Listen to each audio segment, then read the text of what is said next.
Stu Game Report. The man, Kyle F. Nash. By the way, Kyle, did you know today's Christmas?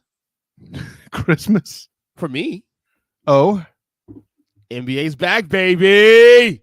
Oh, great. So any one of your teams can disappoint you immediately, huh? No, I have one team in the NBA. You know that. Don't start your bullshit. Don't start your bullshit, man. Yeah, because they won't be at all disappointing. Wait. You mean my team that went to the NBA Finals last year? Yeah, sure. And what happened with them? Oh, we know that, dude. They house money from house money from the first round on. What? Stop your noise. First of all, you're absolutely right. But by the same token, you don't get to go, oh, NBA Finals. What? No, but it wasn't the Magic with Nick Anderson in the 4 brick scenario bad, but it was pretty bad. Okay, you're not over that yet, are you? No, I'm fine with it, because for me, the Magic ever making it to the finals and more than once as a franchise, for all the bad luck and bad decisions that have been made over the years, from overpaying the hell out of a very likable guy in Hito Turkoglu, to all the injury stuff that the Magic has suffered, to the Anthony Hardaway decision being bad in the first place. Listen, you'll have to grant I'm not over that injury hill yet. Yeah, I like it. Let's get back to football. By the way, it's funny you're saying that. One of my planned episodes I'm going to do, hopefully next year, on my basketball retro podcast, Bing, is that I want to do a what at that time. Yeah, I want to do a what if. I want to do a what if episode on what if Shaq stayed in Orlando beyond 1996. Because I have a lot of theories on that. A lot of research on my part. Because I do believe Orlando would have gotten a title at some point in the next 3-4 years. Look at the landscape.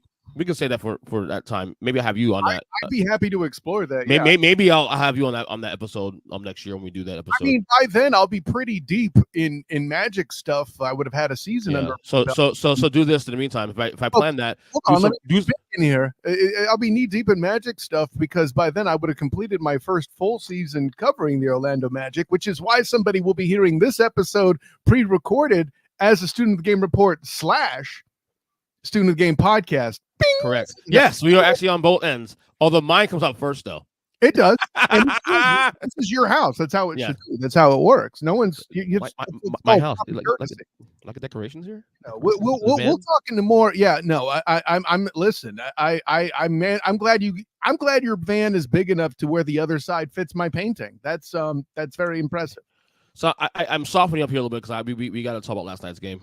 Before we do that, normally on the Student of the Game, I do have an intro and a bit of a monologue where I call something out. And if you can indulge me for about 3 minutes, there's something I have to touch on. Okay. Because I am getting sick of people who getting paid a lot of money misleading fans. Okay. There is no country line dancing in the NFL.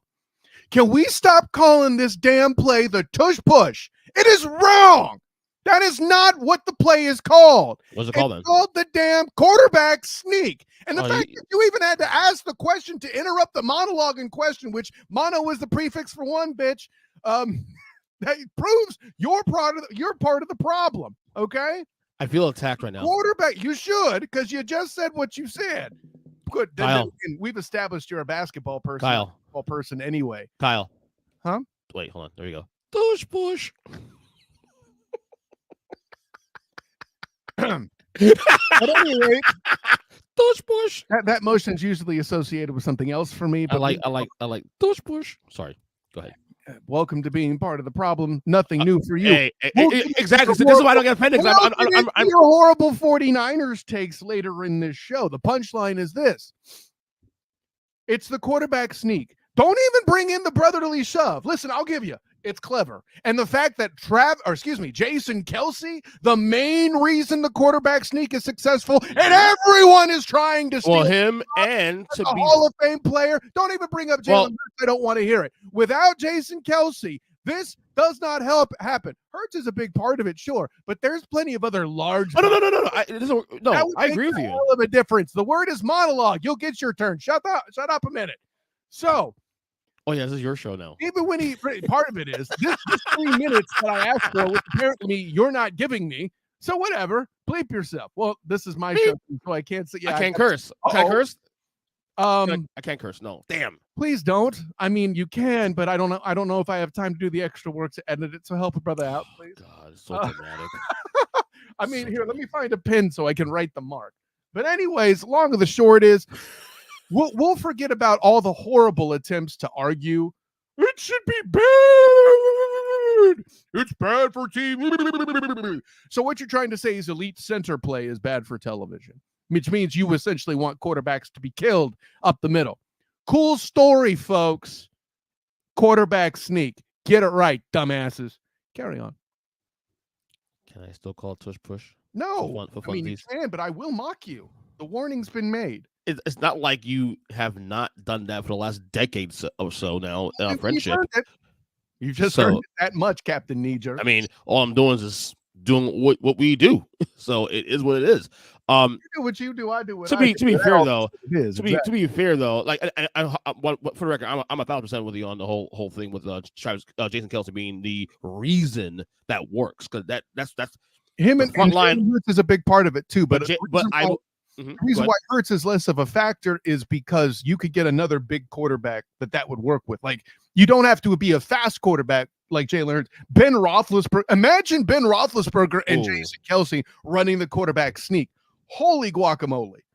I'm saying that dude. I'm saying Jalen, deadlifts 600 pounds. He's a bad. No, hey, I ain't trying to cheapen him. He's a bad man, majama. He's not an MVP like some moron here on local Orlando radio tried to rant about, but that's a whole other question. That's a thing. Well, he's not there right now, but he's not having that horrible year either. But whatever. Your boy. Well, I won't scoff at Goff. We'll do that later in the show. Yeah, he's Let's just say real quick before we get to our take. Real quick, we can start with the MVP thing real quick. The guy you lost to though has entered chat after this Sunday. And who would that be? L-Jax, baby. Lamar Demetrius Jackson. I told you fools in the preseason to watch out for the Ravens. Yeah, they started slow, just like the Bengals have in the past. Not like the Ravens have come out to a gaping leap and they still constantly seem to make the playoffs as well, right? Overall. Now, granted, recently they had a struggle there, and that's fine. But listen, there's a reason John Harbaugh is among the longest tenured coaches that you don't hear about. By the way, not bad for a special teams-based guy. Am I right? Holy right. Yeah, Super Bowl, by the way, with Joe Flacco at quarterback. No, but please tell me how much John Harbaugh isn't a great coach. Yeah, exactly. No, I think he's in the chat now. We discussed it last week on the podcast where like we both agreed that whatever the order is, McCaffrey, Tyreek Hill, 1 and 2, whatever. That was the top 2 guys. I said Jared Goff at 3. I didn't have him in my top 5. Right. He had consideration though. You said, but yeah, after the Sunday, you're not top 5. So considered. Are you? I just wasn't mad at your your pick. Right. But after the Sunday, and look. He's not the reason he lost the game, but it's a game of inches. Got to put him down here. Lamar entered chat now. That's simple. Sure, that's fair. So you would put him in your top 5 now? Oh, absolutely. Okay. And I put him number 3 right now. Okay. Honestly, maybe 4 behind Mahomes. Who knows? But yeah, Tyreek and McCaffrey higher. Yeah, I still got those 2 guys for now. Okay. We'll see how the weeks go. Yeah. So okay, now we have 9 minutes of this thing. I softened up a little bit. Well, part of that is the QB sneak. I mean, let's be real. That's true. And at least 2 minutes of you interrupting a monologue, but go ahead. Yeah, but I keep forgetting this is a cross episode. So I apologize, buddy. Okay. That's the joke. See, we've been working together too long now to know all the jokes now. You still come back. I'm not complaining. That's what she said. Bumps and bruises and all. But time I thought you were just bald. Anyways, well, I need a haircut. Actually, a little. I mean, you kind of do. I today. No shade. I mean, that's you're a busy man. You got 2 kids as well. I get it. Go ahead. Hold on, podcast. You'll Congratulations to our famous substitute Lucifer, by the way, on making the honor roll. No. That was Eli. That was famous substitute. I don't know. Logan's a younger one. No, I know. Listen, I am aware that Patrick and Travis, who's older and all that. But what I'm trying to say is I didn't know which one said it. He kind of hit and run. That's true. That was Eli. Anyway, your Niners. So it was Travis. Okay, got it. It was Travis. Yeah. Shut up. Your Niners lose 2 in a row. I guess people are kind of shocked at the result. But then you look at the fact that Debo Samuel didn't play. Your boy Trent Williams didn't play. Oh, you remember I mentioned him a couple weeks ago. Isn't that convenient? About a couple years, but okay. Well, I mean, most particular to my prediction for this 49ers team, and people, 17-0, which you didn't ask it thinking that would happen. But I said no, because Trent Williams is too essential to this team, and the Niners play too physical a brand of football for anybody to go 17 games. And listen, props to McCaffrey for coming back as quickly as he did, but that Browns game was somebody very intellectually, dishonestly wanted to pound their chest about predicting the outcome, had nothing to do with predicting what happened in the game. Whereas some of us pointed something out 2 weeks ago, and both times it was relevant. By the way, when am I getting my TikTok, jackass? Anyways. You have a TikTok, don't you? Oh, no. That's complicated. The answer is currently not really. We'll talk more about that off air. More on that later, I guess, right? Yeah. So I guess the question to me is this: am I concerned? Not really, honestly. I think the only thing I'm concerned about the Niners moving forward is it's been kind of an issue for the last couple of years, and it's somehow figured out a way to sift through those weeds. Injuries. They're a little bit of an older team, so they're going to have some issues here with Debo getting nicked up here, Trent getting nicked up here, McCaffrey, you name it. I don't know about older team, but there are a lot of pieces that are veterans, right? With Trent Williams, for example, I could certainly put Kittle in that conversation, and B, also guys with injury histories. Maybe you want to put McCaffrey in the veteran piece. Sure, he also has a history of injury, as does Debo. I don't know about Ayuk so much, but he's kind of emerging. He was just young, and he's a veteran that now, granted, he hasn't missed a lot of time this year, I don't think, but what we're seeing, first of all, by the way, if you remember, the Fraud Cons and the Bears beat them last year, and everybody wanted to panic about that. I did panic, as my power rankings excessively showed you. Well, last week you didn't panic about the Browns. I'm talking about the previous season. No, that's what I'm saying. This is what I'm saying. I would need to go to the tape to see how much panic about that. I got so much shit last year on the Hulla podcast, Bing, for having the Niners high, despite them being at 500 early in the year. It's not that you had them high, it's that you had them too high. There's a difference. You had them in the top 3 when they had no business. I got accused of being high also too in the process. So again, it could be mixed words there. Listen, all I hear is facts, not gloating about things you got right. Luckily, there's a difference. Okay. Luckily or not, I was correct. No. See, this is what intellectual dishonesty is. You want to know who was really correct? Me. Calling out the downturn that would occur after Trent Williams. But I still don't have my TikTok video up yet. What's up, EJ Christian? You look at me. I have TikTok. I barely use it. You used it to gloat about your Browns win. Where's mine? That's on YouTube, buddy. Ernest Christian on YouTube. Thank you. Okay, great. Still waiting for my short. Two more. I need 2 more subscribers to 200. Guys, what's that got to do with my short? I'm already. I'm plugging your. I'm plugging my shit on your show. On my show. On your show. Roll with it, Jackwagon. That being said, yeah, Niners panic meter 1 to 10. 10 being, oh my god, I'm like freaking negative 450. What are we doing? I would say 2 for only one reason. Only one reason. I'm listening. Brock Purdy's look a little meh last 2 weeks. Is Brock Purdy? That's all. A little meh the past 2 weeks. It's a little meh. Why? No Trent. No Trent. And look, can we give the Browns some credit for the one thing they deserve credit for? A defense is badass. The Vikings, best in the league. There's no excuse. Arguably best in the league, actually. Browns, sure. Arguably. I wouldn't put them there, but there's top 3. The argument could be made by Browns fans who are among the biggest homers to ever homer. Yeah. I look, the Niners are the one team, I think, because people asking me, well, are the Niners still tier 1 for me, tier 1 team for me? Oh, absolutely they are. I'm not. Look, because the record, right? The record to me won't matter because what they do, they don't require home field advantage. They don't require being a 13-14 team for me to believe in them. They could be 10-7, and I still think they'll be an NFC title game at least this year because of what they do and how they do it. So to me, that's the one team where I don't need them to be, oh my god, 14-3, 13-4. Okay, now I believe in them. No. I've held this rope on this for 2 years now. I remain, 10 toes down on that. The Niners are the one team that I don't care about stop points. Mm-hmm. So you said they're still tier 1 team. You said 10-7. You know what I actually predicted the Niners to have? 10-7. 11-6. I did too, actually. I had 11-6 also. So this wasn't a 13-win team when I got into it, and I'd have to listen to the episode once again where I had Lee Vowell and Jonathan Mathis in the preview for the Student of the Game podcast. Bing! But you mean this show? I mean that show or this show? I mean the Student of the Game podcast. Bing! I know. I mean this show. You got a cross episode. That's come on. Cool. That roll with me, brother. The Student of the Game report crossover. Yes. Yeah.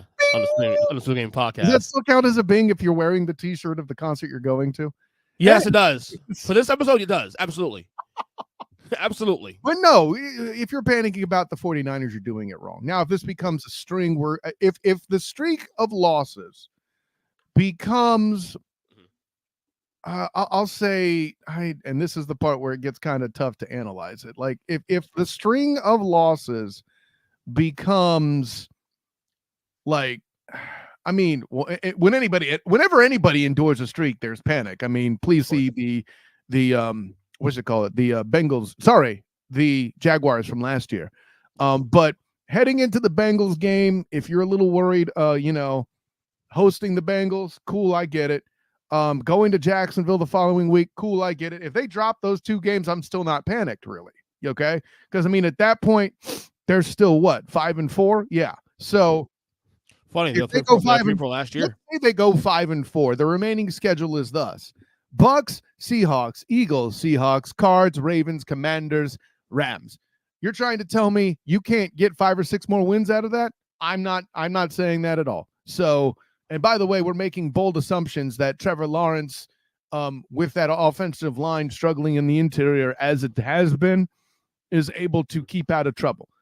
I'm not guaranteeing that. Now, granted, that Jaguars defense is pretty legit and is not getting enough words. Matter of fact, the only other article I've really seen written about the Jaguars defense is on the Jaguar Report by me. Bing! Nice plug. Not worried at all. I'd like to see Brock clean up a little bit. Other than that, well, and as they get healthier, it'll be fine. Listen, 2 things could be true at the same time. Brock Purdy could be a good quarterback without being an MVP or being in the top 10.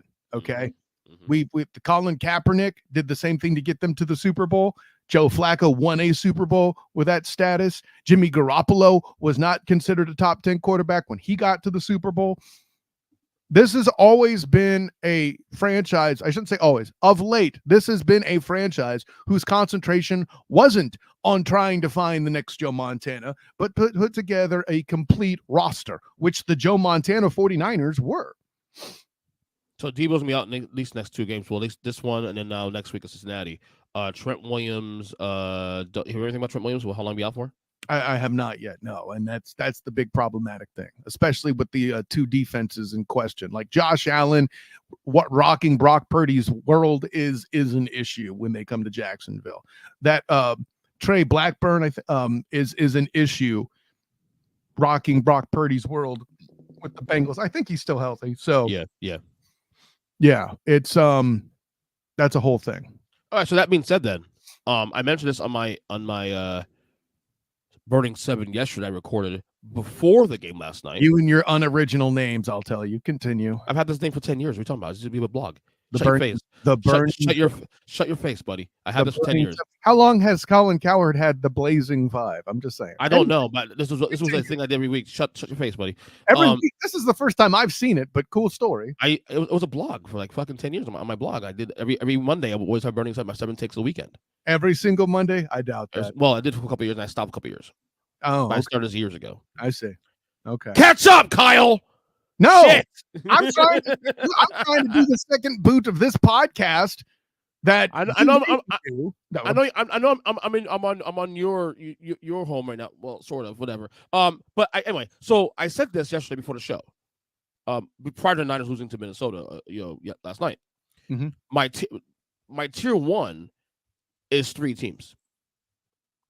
Tuesday morning, post Niners loss, my tier 1 is still 3 teams. It's Philadelphia, it's Kansas City, it's San Francisco. So, okay. What's your tier 1 right now? How big is your tier 1? Golly, I It's like a haven't personal really question. thought, and yeah, it was a topic you had when you sent me the rundown. Yeah. I'm still not prepared necessarily to put the Eagles as tier 1, but you kind of have to because of the Ooh. division.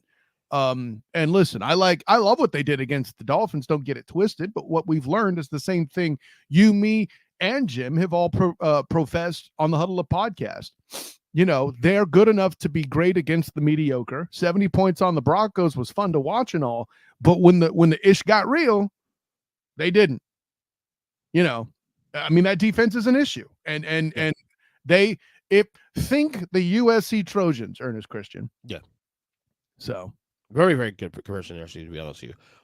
So your tier 1's, I mean, same 3, or you have more teams that in your tier 1? I mean, it's pretty hard to pick against the Kansas City Chiefs right now, isn't it? They're in there. Yeah, I mean, I can make the argument that the Ravens have entered the chat. That's the question, because see, that's the one I wanted to ask you about, because I've heard some people chatter. I know Colin Coward said it in the show yesterday.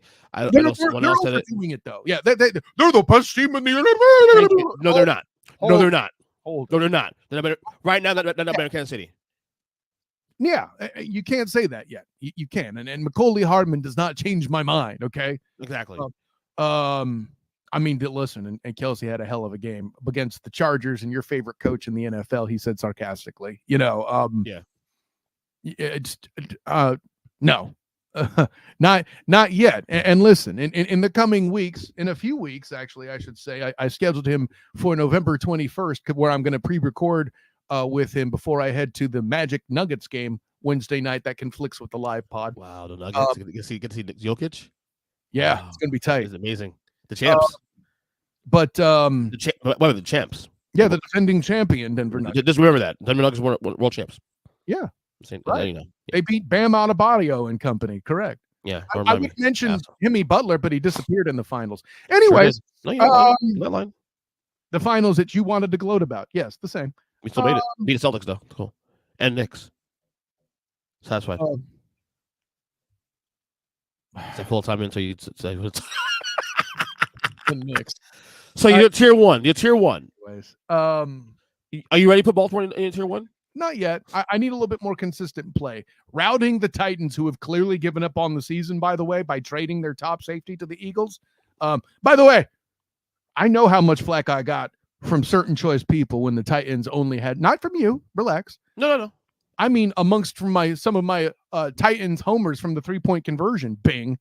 So yeah, with that in mind, I mean, them trading that safety, you have to think is a punt for the season from the Titans. Yeah. Right? So who's next? Derrick Henry? I can't rule it out. The problem is you won't get the value for him that you actually need to upgrade the offense appropriately. At this point, you should just get something for him. Something assets. Since he is clearly going to be a depreciating asset, yeah, that's fair. I mean, but criminy.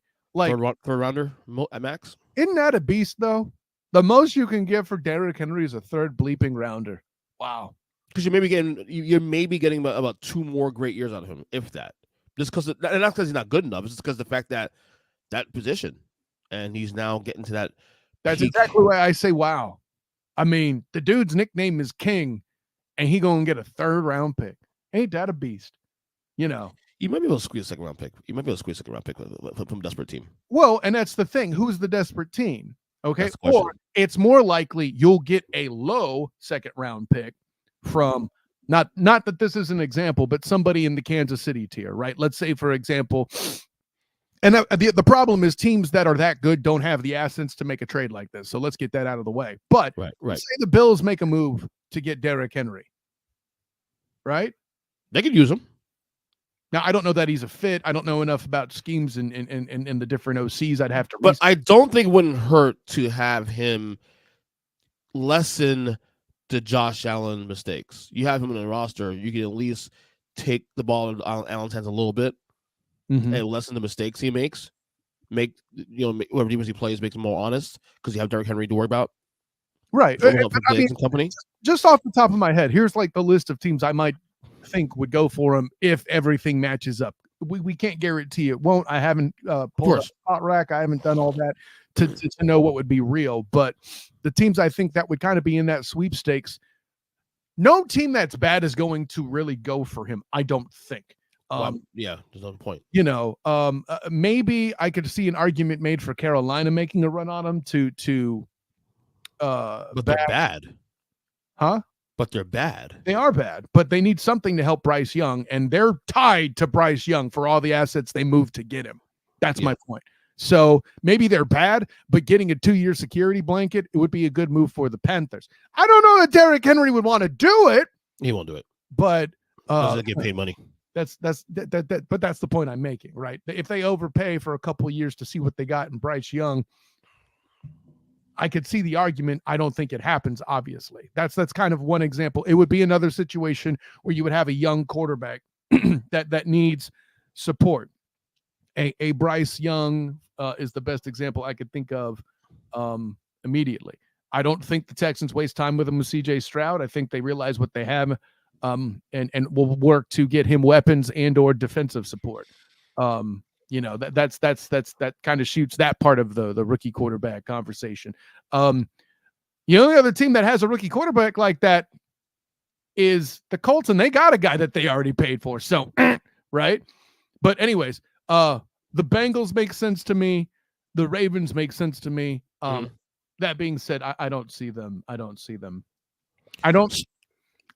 getting a price that they would pay or accept, rather.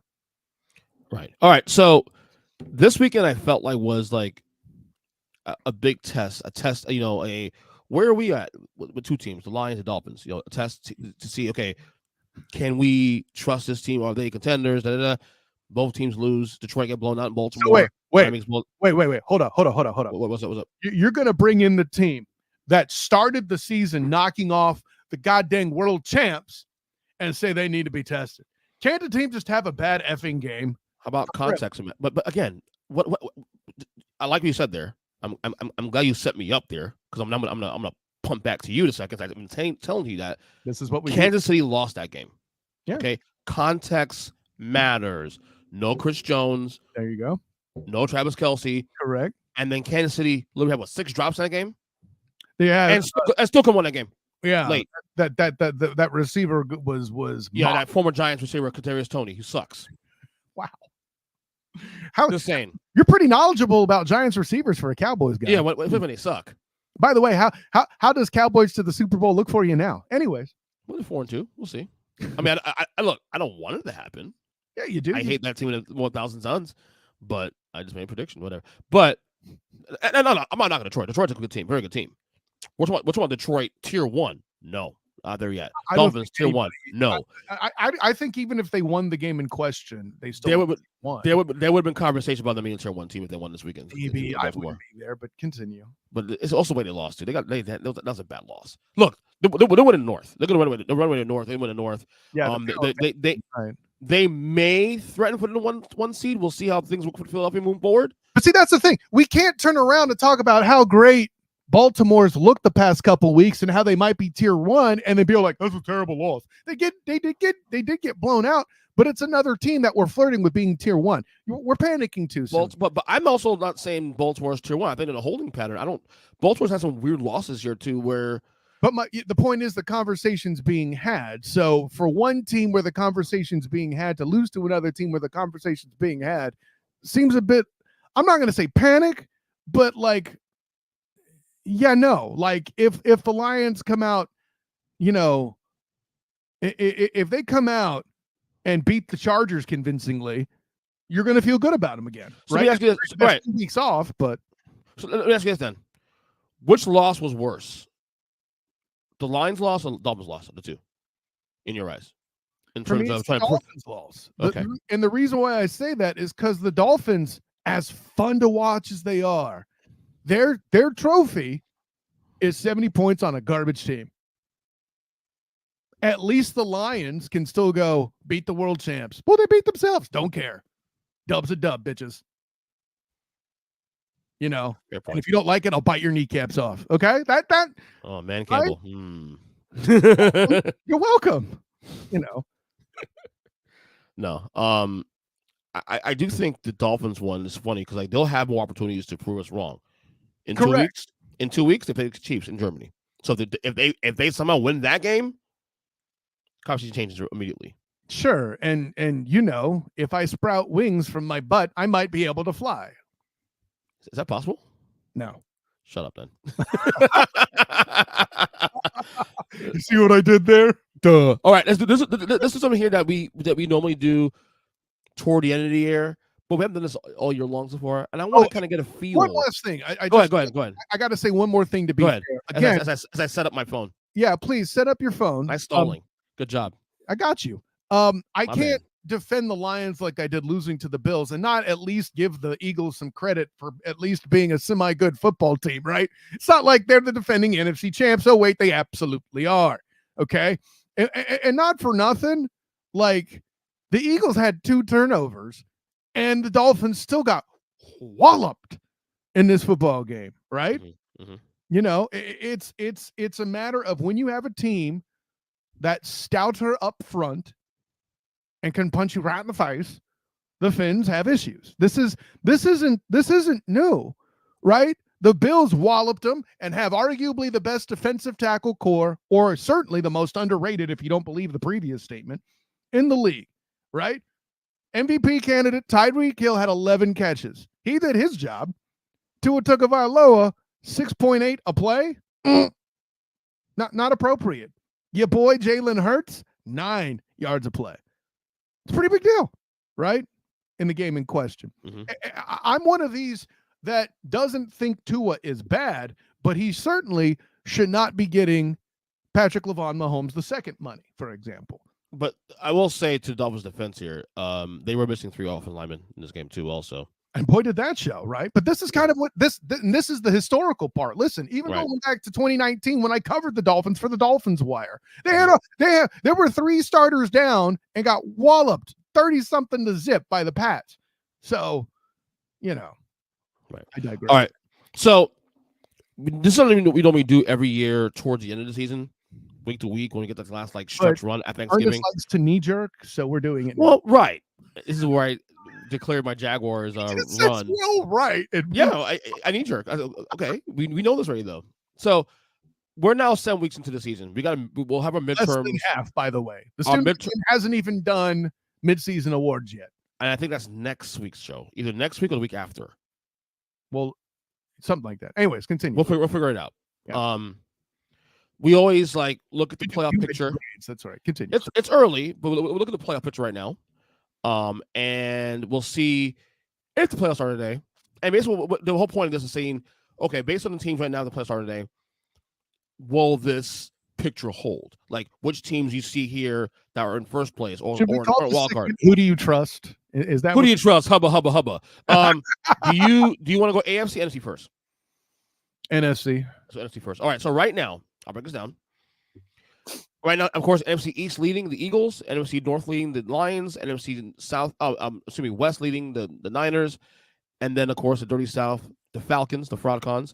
Your current 3 wild cards at the playoffs start today are the Seattle Seahawks at 5, the Cowboys at 6, the Bucks at 7. Let's go division winners first, leaders first. What holds? Bucks as a playoff team. What holds here? The Niners, the Eagles. That's it? Yeah. Oh, well, I mean, I could say the Lions. That's fair. Oh, yeah, because I'm with you. All 3 of those teams hold. Not a question.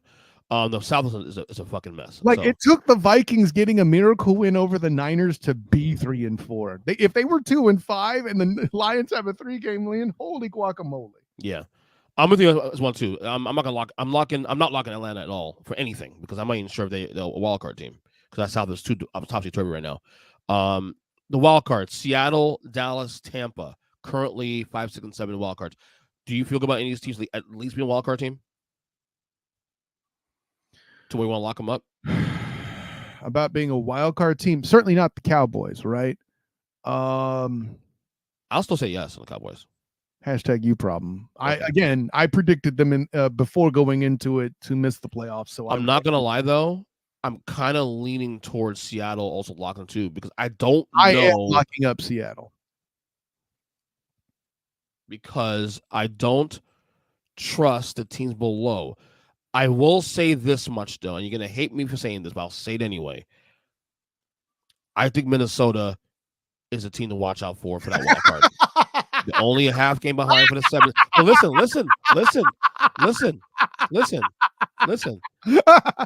All right, go ahead. They're only a half game behind for the 7th seed. Okay, behind Tampa.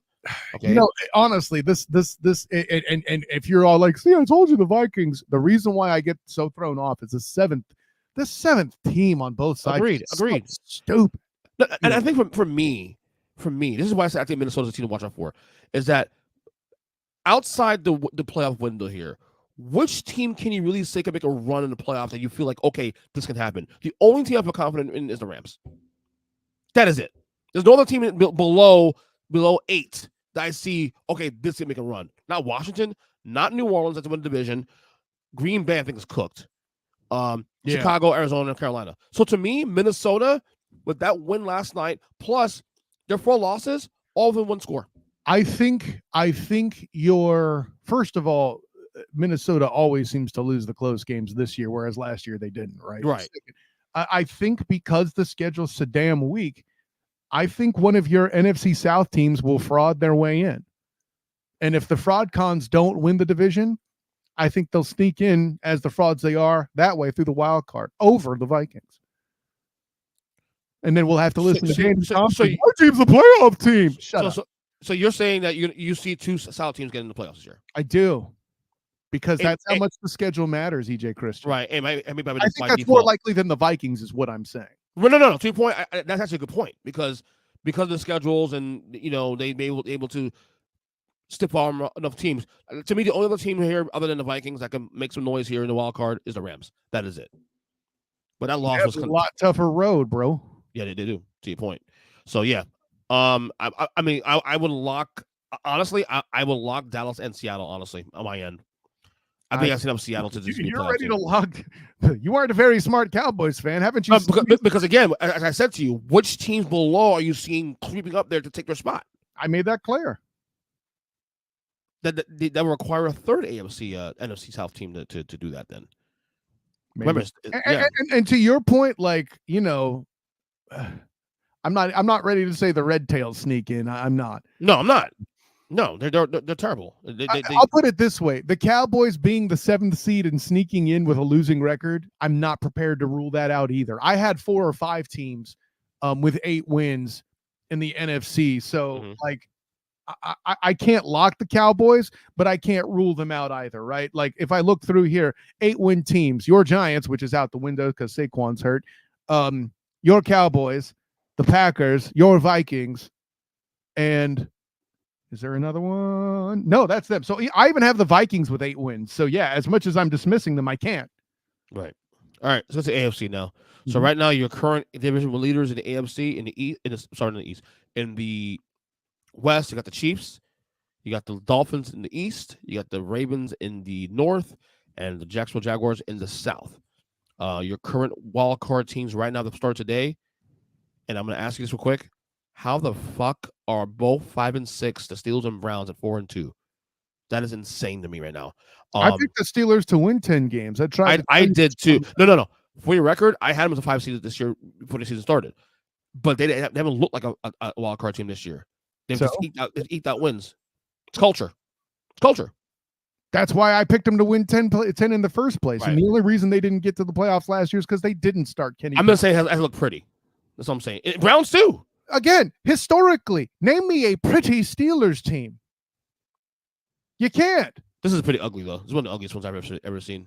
That's okay. That's a separate conversation. The question was, name me a pretty Steelers team. Continue.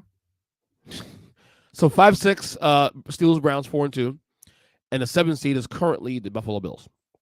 So, which is fun. All right, let's get division leaders first. Chiefs, Dolphins, Ravens, Jaguars. Who you locking? The Chefs for sure. Yep. The Jags for sure. Yep. Oh God. But nobody else. Yeah. Yeah. Those two definitely. I wanted to lock the Dolphins, sort of. You can't. But it's this. But well, here's why. I'm gonna tell you why. To your point. Buffalo is the most frustrating team to cover in this league in terms of let's trying to equate who they are. Because I think you said in the podcast before, they have the highest ceiling. When they are great, they are arguably the best team in football. But the floor is fucking pretty bad too. Correct. Well, and let me remind you of some of the teams right on the Dolphins' remaining schedule. Mm-hmm. The Chiefs, the Ravens, and the Bills to finish the season. I don't know if you want to count the Cowboys. Count them. Absolutely count them. And then I would also count the Jets twice still for one reason and one reason alone. What have the Dolphins proven they can't play against? Tough defenses, physical defenses. Bingo. So, if Zach Wilson decides to be decent, then we're okay, right? So yeah, I'm with you on the Jags. Definitely lock them up. I mean, I locked them up back in December last year, for the record. I'm still being proven correct on that. You're an idiot. Shut up. Chiefs, yes. Dolphins on the wait holding pattern. Mr. Lock it up. Where was your prediction on how good the Jags defense would be in that carrying the team? Where's all of that there, Nostradamus? The reason I can't lock the Ravens up, though, for one reason, even though I think they're really good team. Just say the division. Not only that, is Lamar against the finish line this year? That to me, that doesn't matter as much because Hundley's proven he could be a capable backup. But what did I say the last 2 years, though? They barely snuck in the playoffs last year because of and then you're talking about division lead. Okay, that's a separate. Right, that's what I'm saying. I mean, okay. Lamar's missed 5 games last 2 years. Just needed to reset the expectation. That's all. Just letting you know, buddy. So yeah, I can't lock on the Ravens just yet. I can't lock on any of these wildcard teams either. Even though I predicted Pittsburgh to win the 5 seed, before the year started. Because I still think Cincinnati will make a run, though their schedule's fucking brutal out the bye. I don't know if you saw the schedule yet. It's pretty tough. The other team that I can see making a run late. I mean, the Chargers are still 2-4, but they can still make a late season run like they did last year. So I wouldn't rule that out just yet.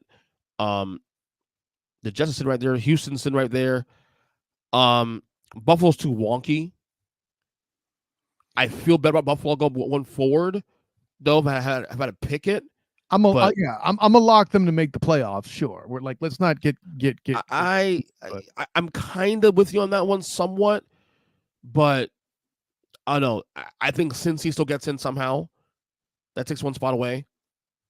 I don't think both Cleveland and Pittsburgh get in. To be honest with you, I don't see both of them getting in. I don't have Cleveland making it. Granted, they're on a tear that's way better than I thought. I think I had them winning 6 games. Granted, they've won a couple that weren't expected, and props to that defense for doing it. I knew they were good. I thought Deshaun Watson would hurt them a lot more. But then if he's not playing, how can he hurt them?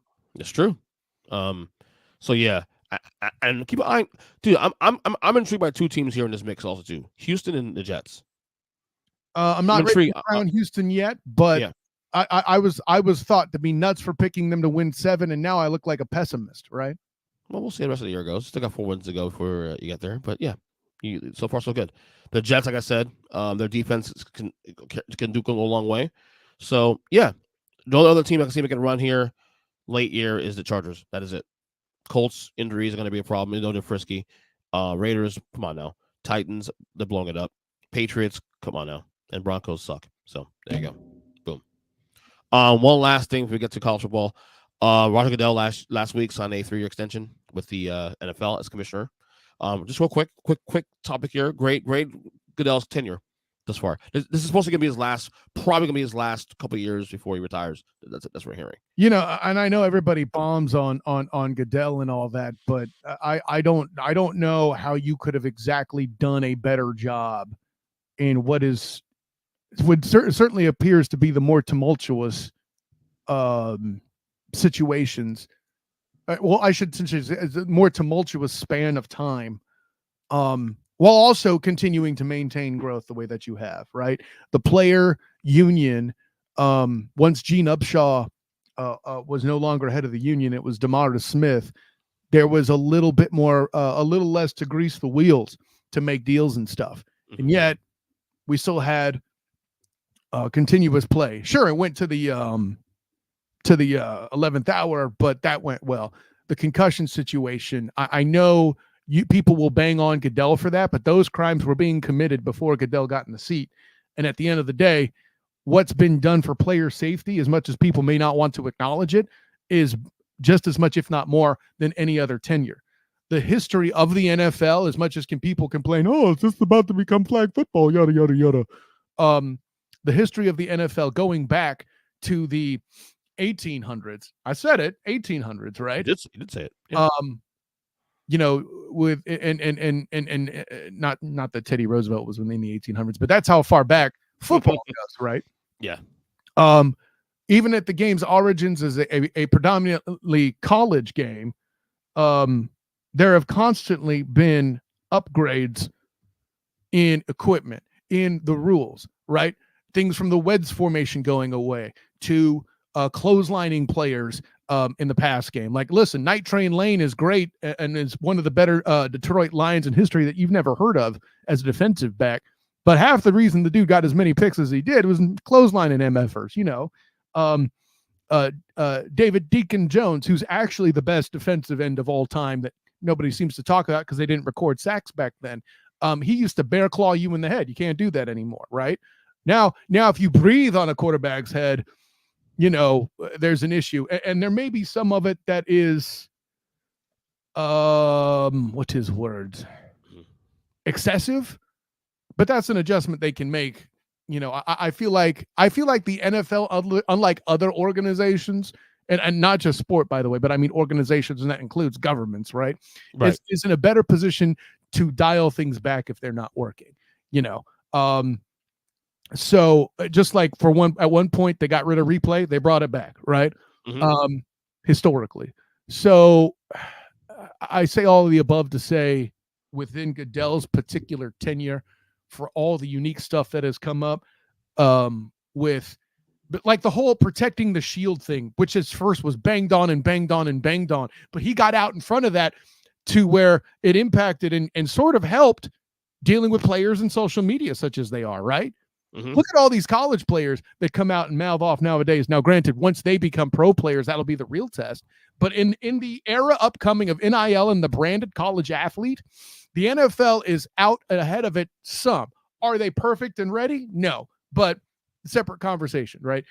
There's just, and I'm not here to say Goodell did everything perfectly or that he's even a saint, but there's a reason he got this extension and he earned it. And to give Goodell anything less than an A as a commissioner, in my mind, is just impractical. You're living in a fantasy world if you think he's a bad commissioner. No, I'm with you. I've definitely been less critical of him in the last decade. He's been consistent. And again, his job is to make sure he's making money for that league, and he's done that and then some. So the owners should be happy about his tenure because the pockets are lined up. Mm-hmm. That alone should be exactly. The growth of the league when it doesn't look like they should grow. By the way, all these international games and Thursday night games that people crap all over have contributed to the growth. Yeah, and I gotta be honest with you too, Wilson. It might not be a very popular take here from people, but I don't give a shit, honestly. He's navigated some of the controversies the last 5 years well. What's an example of one? Black Lives Matter, all that, the kneeling stuff. I thought he's navigated as well as he could without getting too extreme on the other side. Well, yeah, I mean, when you're in a position where you're teeing off against the president of the United States, removing your antitrust status, like that's a problem, Yeah, right. When you're the whole social justice concept, I think the NFL got as involved as they could, but all of it is still evolving in society too. And for all the mistakes, here's where the NFL is good. Are they perfect? No, but they pivot better than any other sports league. Absolutely. All right, college football time. As we get to the screen, if you watch on YouTube, we're gonna show this week's top 25. Kyle, do you see that? I do. All right, let's see if I can get a little closer in that. Hold on, I'm just get a little closer. Zoom. No, that's as close as I can go. All right, so this is a little different this week. Let's go 25 to 1.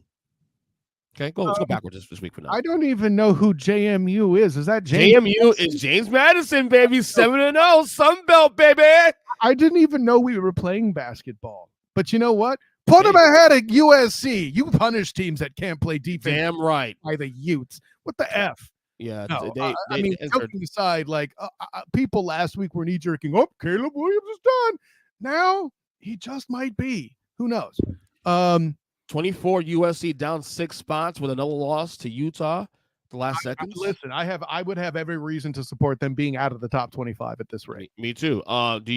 Here's a question, Caleb Williams. Like I've heard some whispers that they should just rest him and not play. That's so stupid. That is so stupid. If you do that, you will kill your draft stock because NFL franchises will not want to touch you except for the desperate ones that have bad GM rooms. Doesn't he want to buy some shares in teams? No, just kidding. Yeah, if he wants to be issued stock as part of his draft deal, quitting ain't gonna do it. Yeah, 23 UCLA up 2 spots.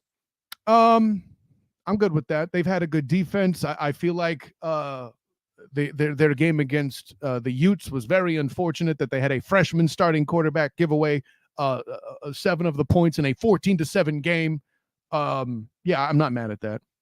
All right, 22 Tulane up 1 spot. Listen, this team was the champion of the American last year and then was favored to repeat. I can't front on that. Okay. So 20 and 21, Duke and Tennessee, both teams down 4 spots from last week. Tennessee first, Alabama loss. Well, first of all, Tennessee, they are who we thought they were. Yeah, that's all I have to say about that. Duke, that's tough. Your Knowles almost blew that. Yep. Okay. Just asinine. Continue. Yep. With you. All right. 19 Air Force up 3 spots. This won't hold, but I like it. I think they belong ahead of Duke. Yeah. They're unbeaten too. So and that should matter. Mm-hmm. Louisville up 3 spots as well too at 18. Absolutely asinine. They're even top 25. Continue. All right. Let's have some fun. This one, number 17, North Carolina. Why are they even top 20? I won't even say that the loss to the Virginia should knock them out of the top 25 and then been overrated the whole time, just like Drake May has been. I'm not telling you Zach Wilson fraudulent, but fraudulent. Continue. I mean, isn't Virginia like 1-5, 1-6, some shit? Yeah, exactly. Yeah, that bad loss. You had a chance to backdoor to AC title game and you lose to Virginia. Oh my God. 16 Missouri up 4 spots. Not mad at it. You know, they're performing well in an SEC, which they may be down, but Mizzou's having a good year, and they have 1 loss so far against a tough team. Number 15, LSU creeping up. Brian Kelly. Know why they're this high, but with the way everybody else struggled throughout college football, I kind of see why too. They actually handled their business. Speaking of business, 14 Notre Dame up 1 spot. Why? Well, they didn't play this week anyway, so. Why? They should be below LSU. Okay. Period. I don't care how members of the Huddle Up family feel about that, but deal with it. Well, we'll know tonight. 13 Utah up 1 spot as well. Doing what? Well, beat USC. Sure. Because all you do well is defense. I'm just saying. Continue. It matters. 12 Ole Miss 1 spot. Not mad at it. Oregon State 1 spot up 11. Should be ahead of the Penn State Nittany Lions and in the top 10. Oh, speaking of number 10, Penn State, Nick Lions. Down Why are they even top 15? You don't feel encouraged after that loss? No. Okay, no. Okay, that was the opportunity to beat a team that has been called fraudulent all season, and you blew it. You are bigger frauds than Ohio State, and it's not close. Yeah. You got beat by a receiver. That's what you did. That's all you did. Number 9, creeping. Alabama. The only reason why I even loosely support this is because I'm an SEC homer. That's quite obvious. Yeah, I own it. But you know what? I'll say this. Oregon State, I would rank ahead of Alabama right now. Okay. Number 8, Oregon, up 1 spot. Not mad at it. All right. 7, Texas, up 1 spot as well. Not mad at it. All right. The next 6, 1 through 6, I'll go to 1 through 6 order, not unchanged. 1, Georgia, 2, Michigan, 3, Ohio State, 4, Florida State, 5, Washington, 6, Oklahoma. Okay.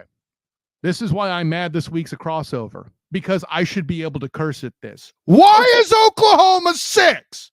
All I hear about all season covering UCF for the black and gold banneret, bing, is how bad a team they are as a Power 5 team, and they're still completely defeated in the Big 12 conference currently. And they should have beaten Oklahoma, and yet the sock hawker is number 6. Wasn't punished at all for nearly losing and essentially losing and getting outplayed by an injured and ill. That's right. He had IVs during the game to keep him hydrated because he had the flu. He got outplayed by an injured and ill John Rice Plumlee, who all I hear about is how he can't throw the football. All I hear about is how good the Brett Venables defense is. 5 straight scoring drives in the stretch throughout that game, and also including the one that should have been the tying stretch, except Gus Malzahn pulls another trick play out of his ass for the 2-point conversion attempt. I see your argument, and I actually don't even disagree with you at all. If you want to keep in the top 10, I don't even like it that at all. But fine, at least I could say, well, they're 8th. You punished them some. What saves them? No movement. Right. What saves them though? No. To your point. No. Listen. No. What am I going to say? This is the same way your team got away with beating Boston College by only 1 point, and they were at least penalized a spot. What saves them though, based on these rankings, is that the next 4 teams on this list all have a loss. Number 2, the team below them, Texas, they beat. If we're worried about them having a loss or not, okay, if we're worried about them having a loss or not, go look at the standings. Go look at the Big 12 standings, and you could put Oklahoma at the top of that all you want, buddy. The AP poll is essentially a power ranking. So let me ask you a question. Who would you put ahead of Oklahoma right now based on Oregon? Week 9? Okay. I mean, I don't. Oh, okay. Not Texas. Basically, any of the top Pac-12 teams that's not USC. Not named Texas also, too. I mean, so the technicality with Texas is, they beat them 2 weeks ago. But again, after a bye week, granted, UCF had one too, but what does that matter exactly? Right. It means they finally played a full game with their starting quarterback for the first time in 5 weeks. That's it.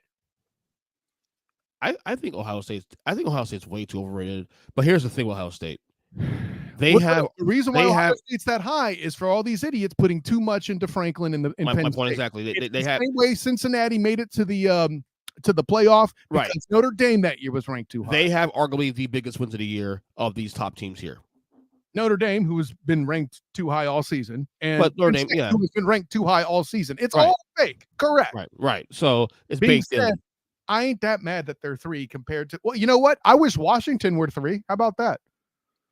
I'll be honest with you. To me, my only issue with this top 6, honestly, is Michigan should be number 1. Like, I'll allow that. Like, but still, Michigan. How cool a dang playoff would this be? Michigan, Georgia, Washington, FSU. Literally every region except for the Southwest represented. Right? Interesting. But you're trifling with Ohio State. Cute. So, if you had to vote for your playoff 4 right now, and we're about a week or 2 away from them starting the playoffs 4 format, the last one we do before we get to 8 next year, how would you? Well, 12. I'm sorry, it's 12 teams next year, right? Mm-hmm. Yeah. Is your 4 look at the APs? Is your playoff 4 like the APs, or how would you? I just told you what I had. Oh yeah, Washington, Florida State. Michigan, Georgia, Washington, Florida State. Because I agree with Washington. I think Washington is probably the team that's not getting respected here, honestly. In fact, I go so far as the Knowles homer, putting Washington and Florida State. I know I did. So there you go. You're agreeing with me, as you always should, Ernest Christian. No, I'm saying I might put Ohio State at 4 and Florida State at 5. You would keep Ohio State in? They have the best wins of the year. I hate to say it. The best fake wins of so far. I hate it. Penn State's overrated. Yes, of the year. Notre Dame has been just acknowledge the fakeness, and we can move on. And I feel like the Notre Dame win. They bake in the Notre Dame schedule also too, who they played also by proxy. But why does nobody else get that consideration? Other than Oklahoma, apparently. Wait, they haven't played anybody. The only thing that Florida is benefiting off right now is that LSU somehow hanging around on the top 15. If Clinton Ewers doesn't throw 3 interceptions, why are we talking about Oklahoma? Sorry, right. I'm done. I'm good. I'm with you. I'm with you. But yeah, that's where I think is the issue. I don't know overall. That it's Clayton. I forgot. But my biggest issue really more so is Michigan to be number 1, because yes, they haven't played anybody. We get it, but they're beating every team the way you're supposed to. Stop points matter in college football, and they've more than passed that test. I'll agree. So one last thing to get out of here. There's one question. Who gets fired first? Jimbo Fisher or Dabo Swinney in Clemson? Jimbo Fisher being Texas A&M head coach, Dabo Swinney. I have my answer. I'll ask you first. But it feels like I don't know. It's a photo finish. Let me be clear about that. Really? You think it's closer? I do. I think it's a photo finish. I got Jimbo because he was more of a mercenary arriving there. Yep. But Dabo's proven he's such an old hat that's not changing with the times. It's more prudent to dump him. I feel like it's a slam dunk. I don't think it's that close. Like Dabo has enough goodwill built to that program the last fucking 5 years that. But in the past 3, he's exposed himself more and more as just being an old guy shouting, "Get off my lawn." Fair enough. Jimbo comes in with at the time the highest contract ever in college football history, and what they've done with that? Anything that's kept him there.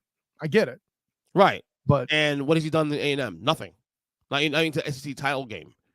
I agree with you. I say the answer is Jimbo. I just think it's closer than you think, because at the end of the day, Jimbo could always be like, "Well, it's the SEC. It's pretty tough." What's the excuse in the ACC? Yeah, I'm with you. All right. I guess that's it for me. So, as they always say, plug away, Kyle. In honor, joy, and privilege, Ernest Christian. Of course, I am Kyle Nash, the student of the game. You can find me on Twitter at the SoTG. Find me on Instagram as the same, the SoTG, and Threads as well if you're one of the cool kids. The student of the game on Facebook. And of course, check out my writings with the Jaguar Report covering the Jacksonville Jaguars, also with the 3-point conversion as well. Then also look out for my work with covering UCF, the Knights, with football and women, a little bit of basketball in there as well. Women's basketball for the Black and Gold Banneret. That'll be starting here upcoming November 6th, that Monday. So there you go. Next week. Just try not to rub that in. You got a lot going on. Yeah. And welcome to November, fool. And then, of course, Student of the Game podcast, which you're about to listen to if you're on that part of the crossover. And also look out for the Duval Dive Friday at 11 Eastern, of course. Honor, joy, and privilege, Ernest Christian. I'll be at the hopefully I'll be enjoying myself thoroughly at this Magic game. Yeah, you can see champs opens in Orlando. Well, no, the champs aren't until November 22nd. Oh, okay. Comes to town to open the season for the Magic. You see, he made your playoff bound Magic, Ernest Christian. Well, play-in bound, not playoffs. Play-in. We'll see how this plays out down there. But I mean, I kind of count the play-in as a playoff, but I see what you're saying. Yeah. Anyways, an honor, joy, and privilege, Ernest Christian. But until next